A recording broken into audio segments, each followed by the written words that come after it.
Hey everyone, and welcome to another episode of The Theorist, here with your host, JC Botero67. I was trying to do the typical video recording that I usually do for these reviews, but my phone is acting all poopy.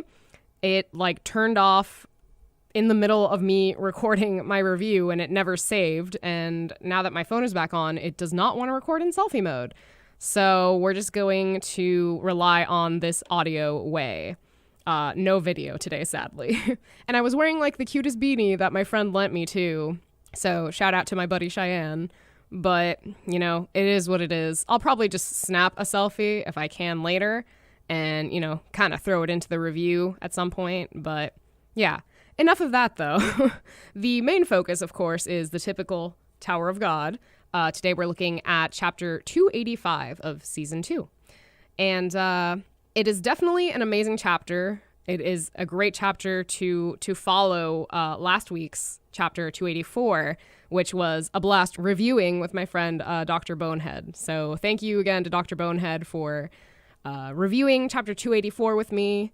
It was awesome, and I definitely look forward to another time where we could do a joint review and, just talk about how amazing the chapter was and throw around our theories and stuff. But anyway, chapter 285 starts off with the typical recap.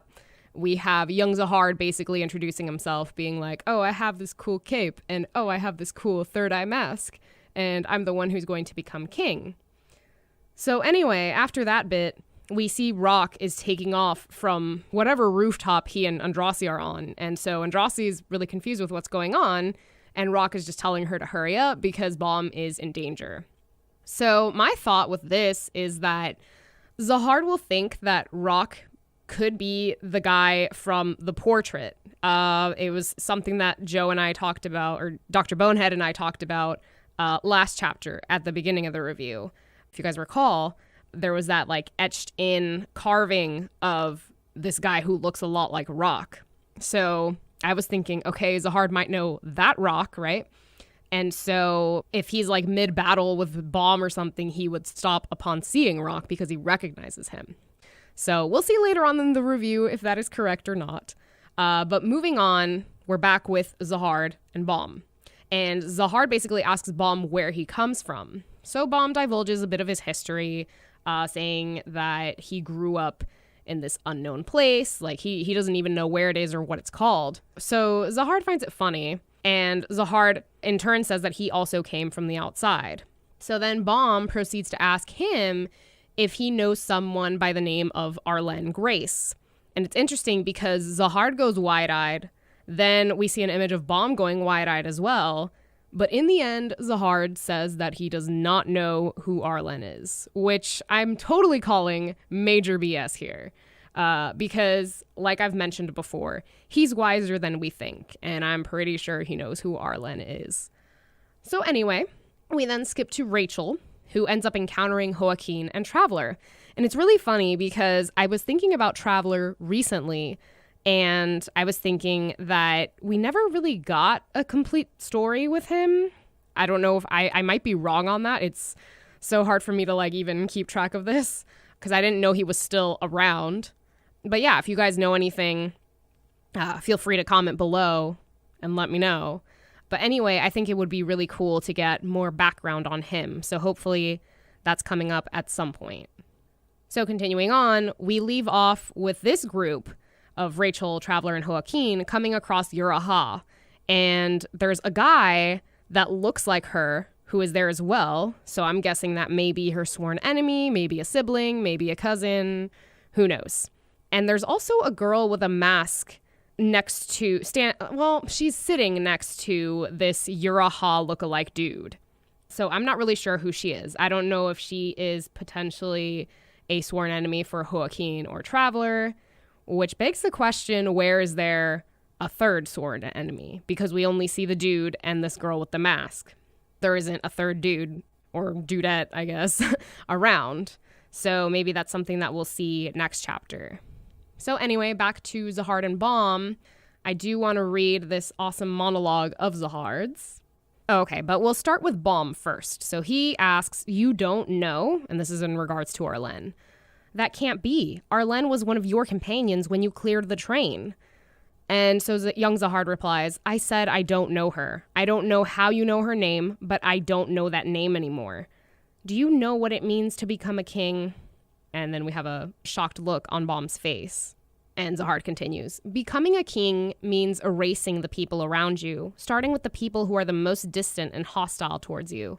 Ultimately, you erase people who are closer to you. Then finally, when you have erased the person you love the most, you are all alone in the world. And only the one who shines alone can become a king in the end.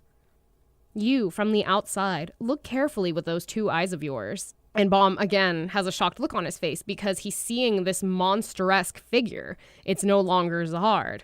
And Zahard goes on to ask, what do I look like to you now? A human being or a monster? And you can tell in this image here that Baum's heartbeat is racing much faster. And so Baum lets out a scream, and therefore young Zahard deducts that Baum, that Baum has seen the monster. So then young Zahard is like, fine, go ahead and struggle. Nothing beats death. And then Baum is screaming again. And this is the part that I joked about because young Zahard says, when it comes to ending fear, little monster. So I'm like, boy, do you think you're Lady Gaga calling Baum a little monster? Like, yeah, that was my thought on that. So anyway, an explosion happens, and this catches Rock's eye, of course, startles him, startles Kuhn, and, of course, startles Coffee Addict. And it turns out that Baum unleashed an attack on Zahard. And Baum is actually confused as to why he did it. So my thought with this is that seeing the monster and potentially watching him approach him or try to attack him, which is something that we couldn't see, probably prompted Baum to defend himself and therefore attack. Of course, we could see Zahard as his regular young Data self, but Baum, after being questioned by Zahard, what do you see, saw the monster. So anyway, Zahard does a counterattack, but I want to read this little bit here too, prior to him doing the counterattack. You have very decent skills, but your wave explosion is too light. So Baum looks pretty surprised, like, this guy withstood that, which is not really surprising at all, considering how strong Zahard is, even in this young Data version of himself. Okay, and then we have that bit where Baum is asking himself, like, why did I attack him?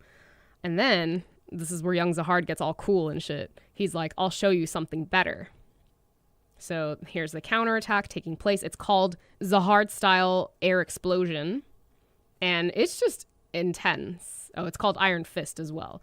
So he strikes at the ground, but it forces Baum to be pushed back as well as fall onto his back, and he's bleeding. It's really crazy. Even the windows in this building that they're in just kind of, broke through.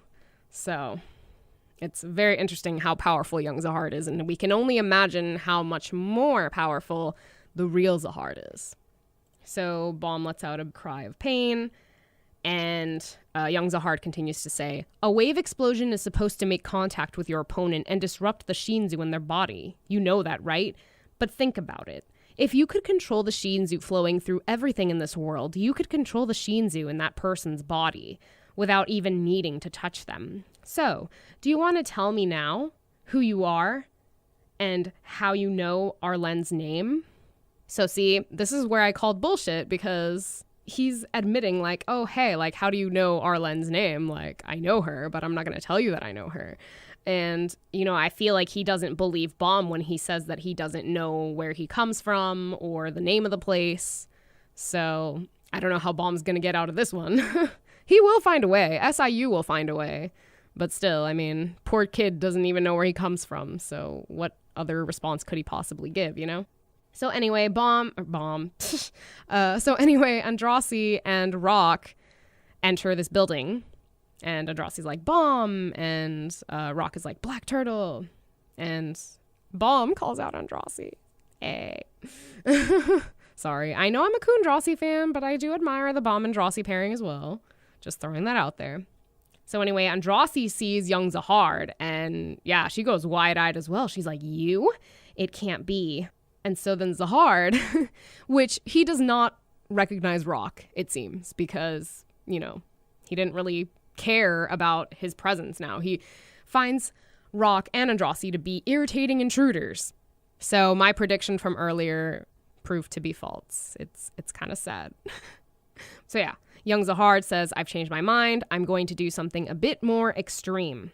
Tell me who you are or you'll die here. If you don't tell me the truth, I'll make you and your companions here disappear forever with this Shinzu black hole sphere of mine.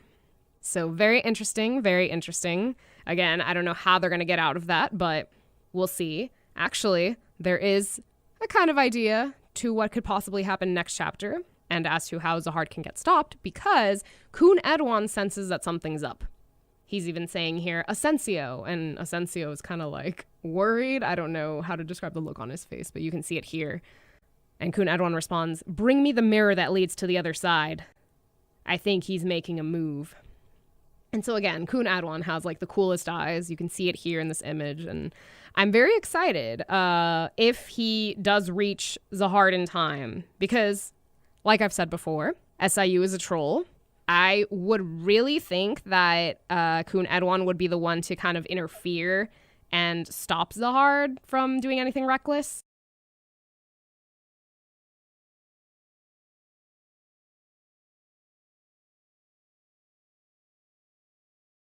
There's also the possibility that someone else interferes and, you know, does away with the whole Zahard trying to kill Baum and stuff, as well as Andraste and Rock. But who knows? We'll have to wait and see what happens next chapter. It's going to be awesome, as these last few chapters have been. So a lot of action involved in all these chapters, and definitely more to come, especially with that threat from Zahard that we got. So yeah, that's pretty much it. Thank you guys for tuning in as usual, and be sure to leave your comments and theories below, and I'll catch you guys next time. Peace.